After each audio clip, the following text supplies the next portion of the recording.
Vamos começar o capítulo definindo e identificando valores ausentes. Um erro muito comum, principalmente dos iniciantes, é achar que valor ausente é falta de dado. Não.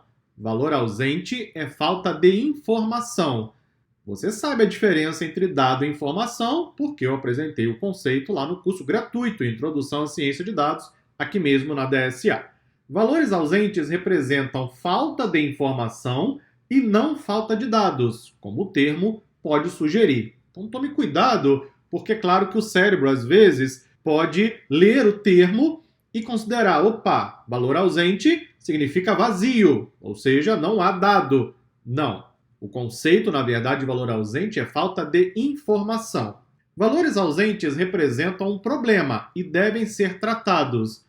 Conforme nós conversamos no capítulo anterior, o outlier ele pode ou não ser um problema.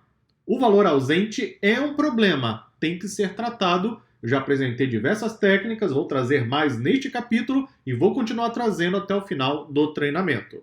Vamos então fazer um rápido exercício. Em qual das tabelas abaixo podemos identificar valores ausentes? Dê um pause no vídeo, olhe para cada uma das três tabelas e me diga em qual delas você identificaria valores ausentes. Fez o exercício? Bom, sua resposta deve ter sido nas três tabelas, não é isso? Observe a primeira tabela. Na coluna peso, eu tenho simplesmente falta de dado. Na prática, falta de informação. Não há o peso para a pessoa que tem idade de 47 anos. Na segunda tabela, veja que aquele campo que estava vazio agora está preenchido com interrogação. Existe algum peso de algum ser humano que seja igual à interrogação? Claro que não. Então, falta de informação, também valor ausente. Agora observe a terceira tabela, é a mais interessante de todas. É possível que algum ser humano tenha peso igual a 0 quilos? Não, não é? Logo, isso aqui é valor ausente. Isso aqui é falta de informação. Observe que o 0 é um valor válido em termos numéricos, não é? Então, na hora que eu fosse analisar a variável, opa, encontrei um número, aparentemente tudo certo. Mas o 0 não representa informação para aquela variável. Logo, ele é um valor ausente. Veja que a definição é realmente o que eu coloquei no primeiro parágrafo. Valor ausente representa a falta de informação. Isso traz uma série de desafios adicionais. Porque não adianta apenas você checar se há valor faltando. Ou seja, se uma variável tem valores vazios.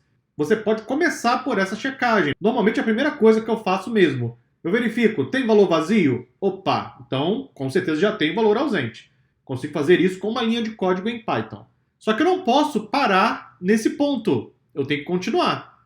Eu tenho quantos valores únicos para a variável peso? Aí talvez eu identifique a interrogação. Ou ainda, é possível ter alguém com peso igual a 0? Não. Então eu faço uma checagem da variável e verifico se há alguém com peso igual a 0. Provavelmente aquilo vai indicar valor ausente porque é falta de informação. Aqui são apenas 3 exemplos básicos, ok? Você pode ter o valor ausente preenchido na prática com qualquer coisa. Eu poderia ter o valor escrito como NA. Eu poderia ter, por exemplo, não definido. Eu poderia ter qualquer coisa de fato. Em alguns casos, algumas pessoas colocam no valor ausente o valor -1.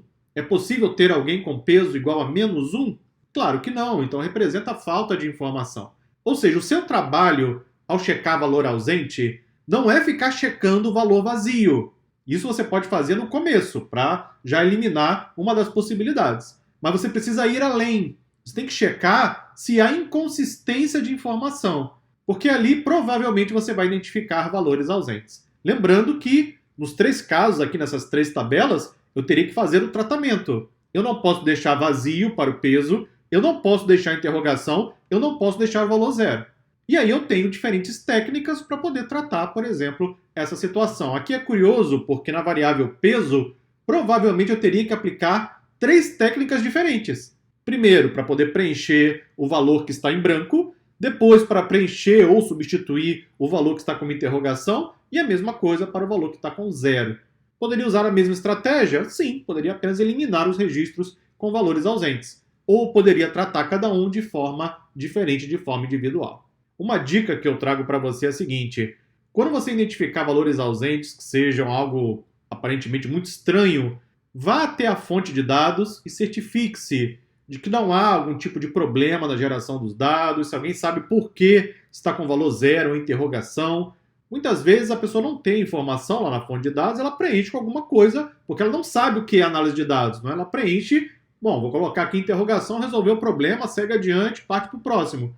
Aí quando chega em você os dados, você é o analista, opa, isso aqui não atende às minhas necessidades. Se a empresa já tem um processo ETL bem definido, um processo de extração, transformação e carga de dados, a empresa já pode limpar, por exemplo, coisas como interrogação ou mesmo zero em uma variável que represente peso, porque nesse caso são questões bem básicas. Mas nem sempre isso vai ser resolvido no ETL, ou muitas vezes a empresa sequer tem um processo de extração, transformação e carga de dados. Muito obrigado e até a próxima aula.